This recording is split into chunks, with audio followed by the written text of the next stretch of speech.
to Good Games Spawn Point, the show for younger gamers by gamers. I'm Hex. And I'm Bajo. And I am D.A.R.R.E.N, fearless Gallavantier.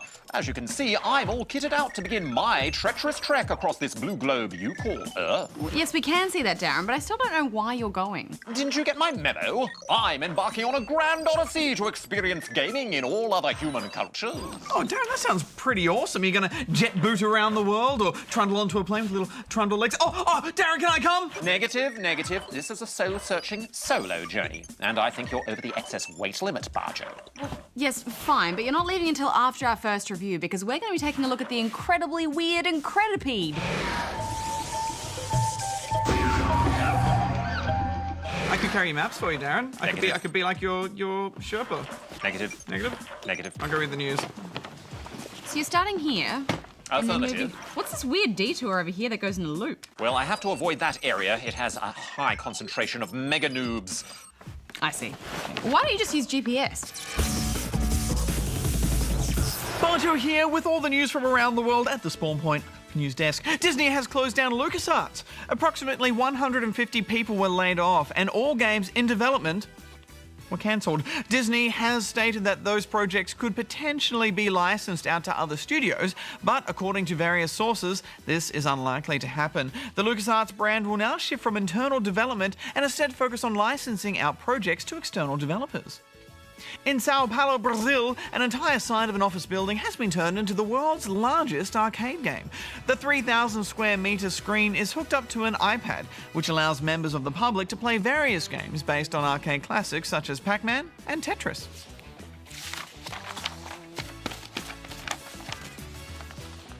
Oh, and they announced 2 more Batman games. I see a blob on the horizon. Yeah, I can see him, I think. 2 blobs. At least I think Thunderflies. it's him. Could it be? Could be I got to Bajo. his hair. Oh. Right, well now it's time to have a look at the Incredipede in Incredipede.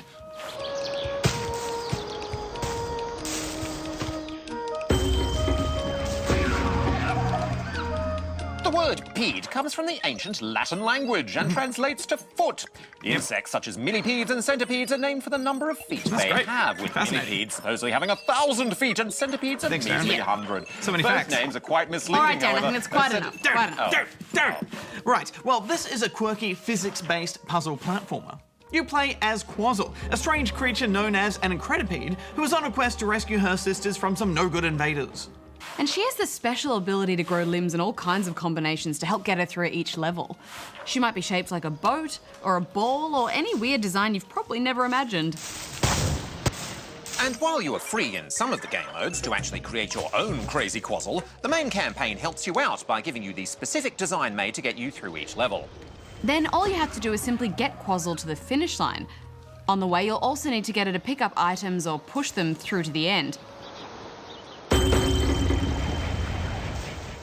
To unlock the next world and all of its levels, you'll need to collect most, but not all of them. This game reminds me a lot of Quap. You control Quazzle's limbs with A and S keys, but also now and then with the K and L keys. Yeah, controlling each version of Quazzle is a matter of trial and error, I think. You sort of sway your limbs around trying to figure out how to make her move properly. And it's easy to forget which button moves what, so often you'll end up doing exactly the opposite of what you intended. Yeah, and just like Quap, I like the craziness, but it can get a little frustrating. Yeah, especially because you can really easily see the way to get through each level, but actually executing that is the crazy, tricky part. And once they start adding in elements like lava and wind, it gets even trickier. The campaign is fairly short, only about 2 or 3 hours, depending on how skilled you are. But once you've finished, you may feel brave enough to tackle the hard mode. This contains harder versions of the levels from the campaign, which you have to design your own Quazzle to solve. I loved making these strange, crazy creatures, but building a sensible and functional design is pretty tricky.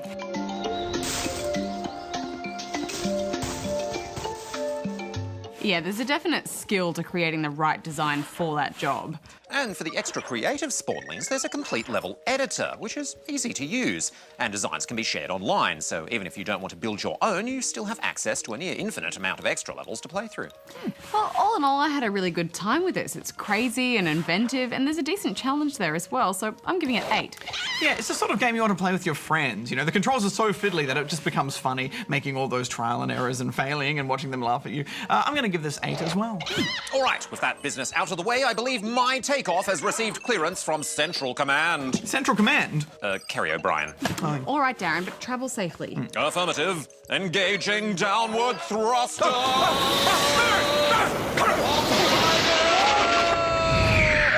Why doesn't he just use the window? I wonder where he's off to first. Well, we should get off to answering some questions at the Ask Good Game desk. Oh, yeah, okay. Amazing! I can still see his equatorial bulge from all the way up here!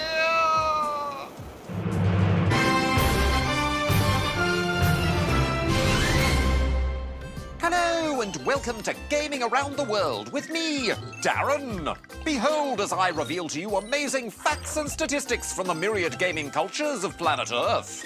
Today we shall look at China. Oh, look at that. Such majestic architecture. Oh, so impressive. I understand you can see it from space.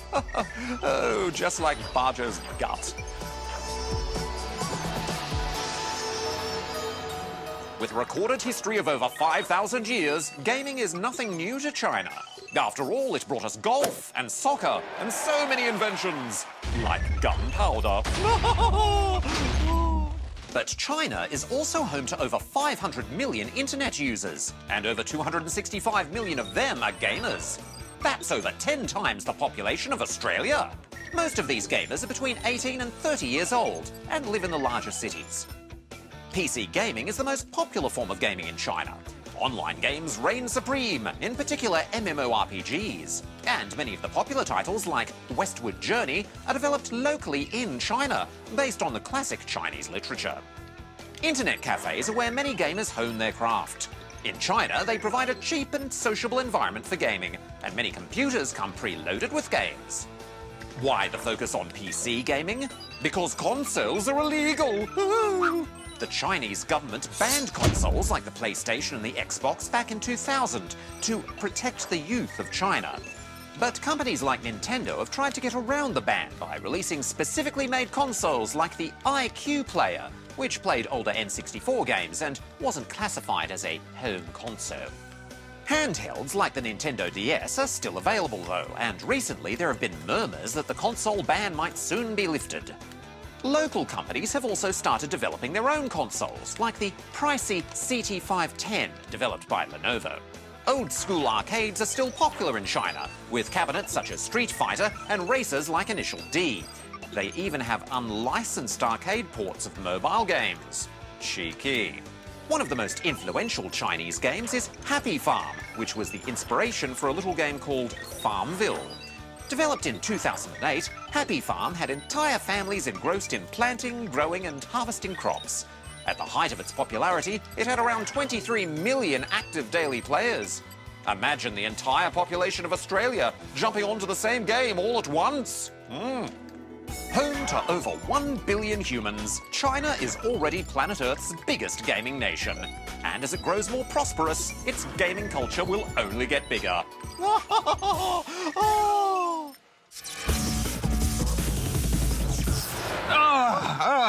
Right, well, at least with Darren fitting off around the world, we can look forward to a peaceful time at the Ask Good Game desk. Interruption-free hacks, no interruptions. Right. Just you and me, spawnings, questions, information, correct assumptions, and talking about pancake hats. It's going to be excellent. Let's do it. Absolutely. Well, first up, we've got this one from... Why do I have to answer all of these questions in the Australian Capital Territory? That was the name of the... I'm fine. I thought you were screaming. Thank you for your concern, though. I thought that spider I saw earlier this morning crawling over your keyboard. Spider, what? Where? Into your bag. OMG. My message is actually on TV. Anyway, are you guys actually pro gamers? Or what games are you good, really, really good at? Please answer, or I will send this question over 100 times. P.S. I want to see if you guys can read the longest word ever. Pneumono ultra microscopic silicovolcanocaniosis. Whoops, I spelt is wrong. I thought the longest word was anti-disestablishmentarianism, but I guess it's been overtaken by this new word. I thought it was supercalifragilisticexpialidocious. From Mary Poppins? Yeah. No. No? What does that mean? Well, Ah! no, it's just the name of the person, the question, remember? Ah. 2 minutes ago. Ah, sorry, I thought it was that rat that was in your bag I saw earlier scaring you. We're not pro gamers, to be honest. A pro gamer is someone who plays games professionally at the highest competitive levels in tournaments, usually as part of a team, so we don't really fit that description. And real pro gamers around the world would scoff if we ever said that we were pro. Yeah, they're usually the best of the best and mainly focus on being the best at just one particular game. We fit much more into the game critic realm. Our job is to, try and play all the games and be relatively okay at them and then try and compare them to help you decide if you want to play them. Rather than trying to be the best at them, which would take too long. We have far too many games to play to ever really become the best at anything. There's no rat in here. I call him Ratty. Ratty McGonagall.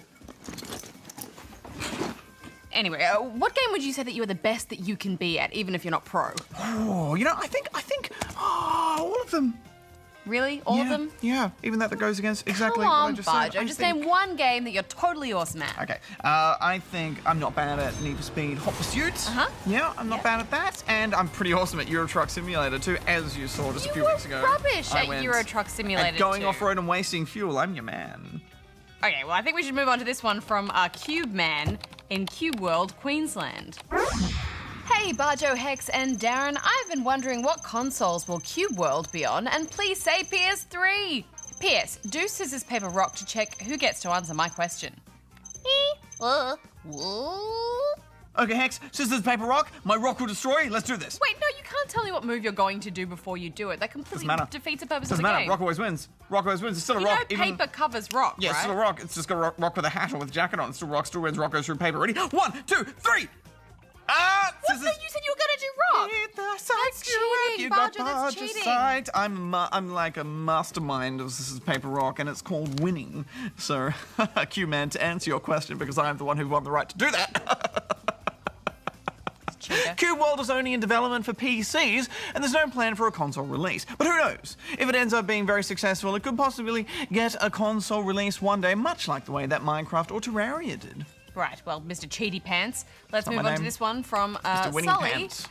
who is in McAwesomeville, not where you would live, obviously, in New Right. South Wales. I live in McWinningville. Cheaters don't live in Awesomeville. McAwesomeville is just a Or suburb. Winningville. In McWinningville. Amanda, rematch! Which is in French Perth. Rematch!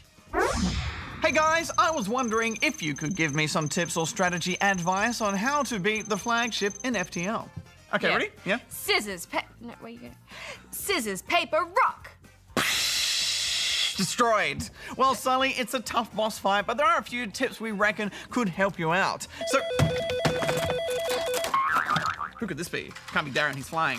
Pretty sure I won that. Bajo speaking. Hello, Bajo. Hi, I've Darren. got some excellent FTL advice I'd be dying to share. Mind if I take this question? Darren, aren't you in China? Aren't you I have flying? returned. Oh, okay, well, that's nice of you to ask if you can answer a question for once, so I think I'm going to let you do it. Go ahead. First of all, I love the Burst Laser Mark II. Lasers!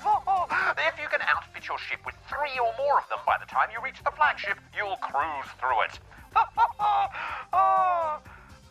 And in general, it's wise to set 1 laser to target enemy shields and 1 to target weapons. And if you've got a 3rd, then target drones if they have them, or double up on hitting their weapons so they can't hit back. Plus, lasers don't have ammo like missiles or drones, so you'll always be ready to fight. Yeah, thanks, Darren. Bye, thanks. The main trick, though, is to prepare well. It's a long journey to the final boss, and on the way, a few bad decisions could cripple you. Make sure to explore as much as you can and collect as much scrap as possible to spend on upgrades and repairs. You should also try to get yourself the automated reloader augmentation so your weapons recharge faster, and the shield recharge booster is a really good option, too. That's right. You take it. And Hello? of course, it's important to have a full crew. Preferably, you want enough crew members to man every station and 1 spare crew member to help out whenever that may be needed, just in case you need to repair system damage or hull breaches, repel intruders, or even replace replace a crew member if they die. Thanks, Darren. Thanks, Darren. You know, I play a lot of FTL as well, and I think it's also quite a good idea if you make sure you fully upgrade your doors and shields. A ship with weak doors is bound to be overrun by intruders or fire, and I don't think we need to explain the benefits of a strong shield. Where's that coming from? Finally, be quick to respond to any and all situations. A speedy response to an emergency can mean the difference between life and death. Before jumping into a new sector, make sure your weapons are ready and all systems are fully repaired. You never know what you're going to run into. And during the battle with the flagship, make sure you stop off at repair stations if you take damage. And it's a tough fight too. Those are just some tips using the basic Kestrel ship. Each ship has their own strengths and weaknesses, and you want to play to those when you finally face off against the boss. Well, good luck with it, Sully, and thank you, Darren. Oh, think nothing of it. Oh, Darren, a quick question before you go. According to the official rules of scissor, paper, rock, if one person does paper and the other person does 2 rocks, who wins? Oh, paper, of course. Double rock is an illegal move. It was outlawed at the International Rock Paper. See? I win. Fist bump. Matter of opinion. Moving on to this one from F1 Ferrari in FIA HQ outside Australia. Do you think Hex won? Why don't you write in and tell us? I don't think she won. I think she lost to the power of double rocks. Why on F1 2012 you can't use driver's view on split screen? Well, F1 Ferrari, we don't know absolutely for sure why not, but we can make a good guess at 2 reasons why they didn't allow it. Firstly, the driver's view is usually blocked by a lot of the car itself, so a large chunk of the screen is taken up by having a steering wheel and the car in front of you. So when you have half as much screen space in split screen, the car would just take up too much of your vision, so you wouldn't be able to see the road unless you had a really, really big TV. Another reason could simply be that the driver's views are a bit more demanding on the console. They have to render all the dials and lighting and hands moving and all that kind of thing. And when you're already outputting the game twice in split screen, it puts quite a strain on the console. So maybe it was just left out to make sure the game ran as smooth as possible. Yeah, or maybe it was a bit of both. Both of those 2 things. Anyway, moving on to this one from Betho Bob 2 in Melbourne, Victoria. Hello, good game. Have you reviewed Kirby's Adventure Wii? If so, well, if not, can you review it? Also, can you get SimCity on the iPad? If so, tell me. If not, tell me one last question. Why can't you change the colour of the Kirby's in Kirby's Adventure Wii? Just to let you know, Darren is a noob. Banjo's okay. And Hex is my fav host. So see ya! Winning again!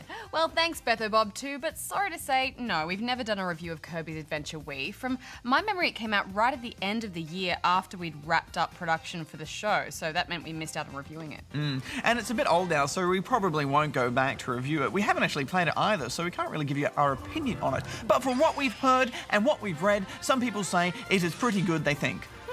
And yes, you can get SimCity on iPad. It's not the same as the new current SimCity that just recently came out on PC, but it's a solid port of SimCity 4, which is still a great game. Indeed. As for not being able to change Kirby's colour, well, being pink is just kind of his thing. I mean, you can't choose Sonic's colour because he's blue, and Mario's always got a red hat. That's just who they are. Well, unless he's, wearing the fire suit or, the little raccoon suit. Power-ups aside, but like the standard suit. Yeah, the standard, yeah. All right, well, time for just one more today, and we'll go with this one from my guy in Lara, which is in the Australian Capital Territory. Hello, GG. I hope you answer this question. Well, 2 questions, because you never answer my questions. Well, first one. What was Luigi's Mansion 1 was on? And please tell me some info about it. Last, my dad says the Lego Batman 2 movie is out, and I say no, because last year you said it was coming out on 2014. Huh? Please answer. Guggy out. Well, Guggy, firstly, Luigi's Mansion was on GameCube, and it was only the 2nd game ever to star Luigi as the main hero. It's quite similar to the new one, where Luigi wanders around a spooky mansion, sucking up ghosts with his special vacuum cleaner. And your dad is kind of right about that, and so are we. You see, there is a Lego Batman movie out next month called Lego Batman DC Superheroes Unite, but it's essentially the cutscenes from Lego Batman 2 made into a film. The movie we were talking about is actually completely different, and at the moment it's known simply as The Lego Movie, and has a pretty big cast lined up with actors by the name of Morgan Freeman, Will Ferrell and Liam Neeson signed up to voice the characters, and they're quite good, and that's due out next year, I think. Oh, lots of big name actors.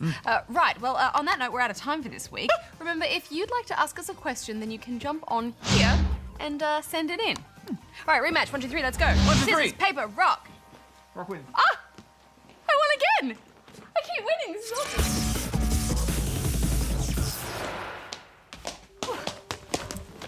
Darren. Welcome back. Where's the present? Oh, I could only carry one, and I gave it to Kerry O'Brien. Kerry. The last time we braved the perilous pixel landscape of Terraria, we were impressed by the depth of gameplay and sheer volume of content.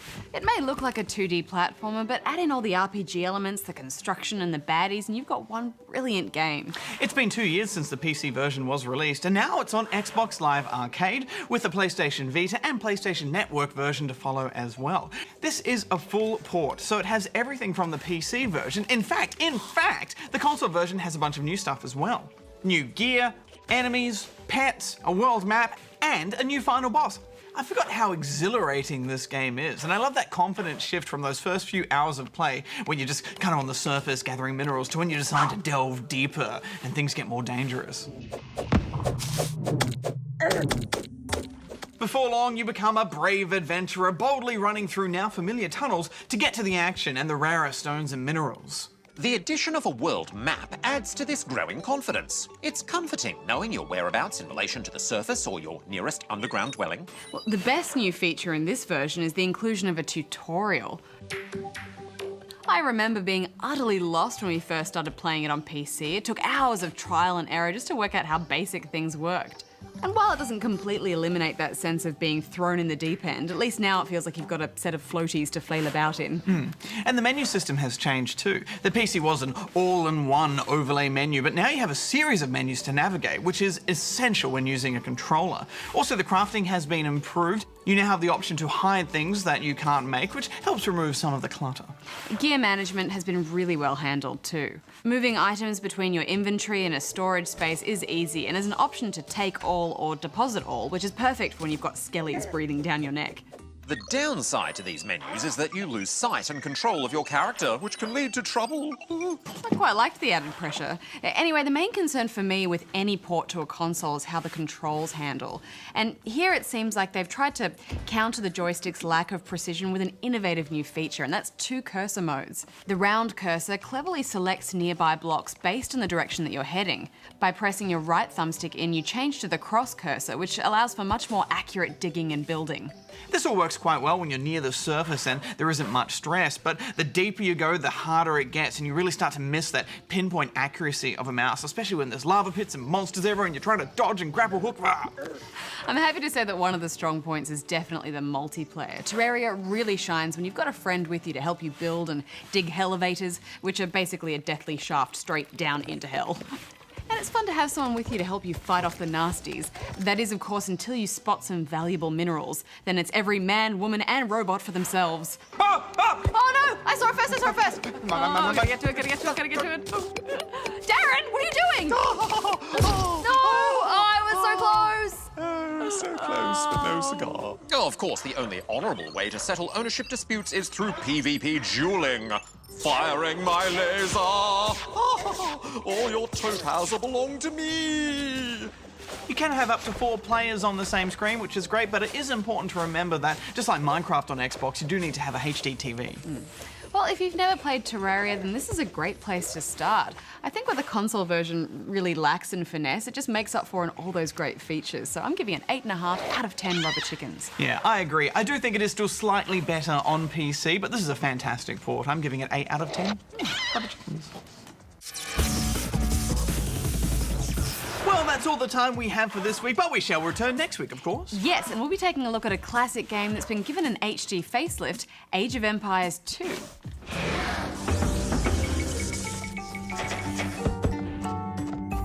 Till next time, may all your games be good ones. Hex out. Bajo out. Darren out. Now, where shall I head off to next? Oh, Galapagos Islands. Komodo dragons, Darren. Oh, French Perth. Yes, Brilliant French Perth. idea. Yes, and we can have lattes. Wanna go French Perth, Darren? Negative. There's no such place as French There Perth. There is. They say good Yeah, year. you will have to lose the moustache though. Negative. Because they don't like them anymore. Negative. Yeah. No one touches the mo. Negative. Negative. Coming off. Negative. Ah! Negative. Ah!